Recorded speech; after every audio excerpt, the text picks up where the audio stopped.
شركة المهندس منسي للصناعات الهندسية تقدم لكم مكنة تعبئة سوائل المقدمة من شركة المهندس منسي للصناعات الهندسية موديل 505.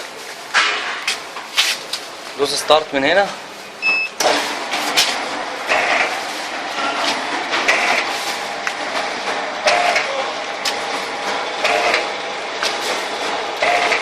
المكنة دي بتأدي لي كيس رباعي اللحام. النهارده بنعبي النهارده بنعبي الشطه بتاعت الكشري. المكنه دي تقدم خدمات للعميل، تعبي اي حاجه سائله زي العسل، برفان، جل، فازلين، شامبو، اي حاجه سائله تعبيها في القدوس ده.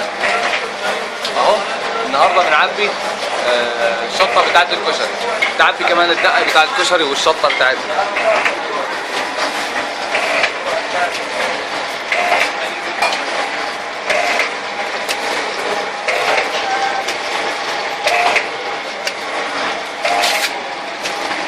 اديني كيس رباعي اللحام.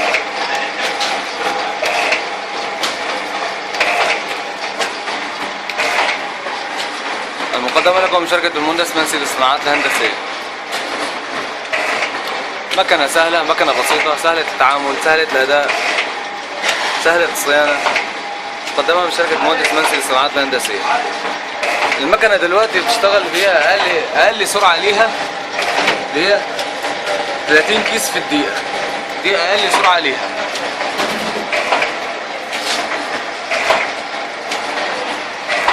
وده القدوس اللي بنحط فيه أي حاجة سائلة، شطة، دقة، عسل، برفان، فازلين، شامبو، أي حاجة سائلة تعبي لك اياها بالقدوس ده. أديله هنا،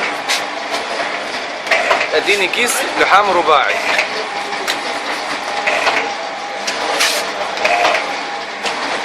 ندوس ستارت من هنا.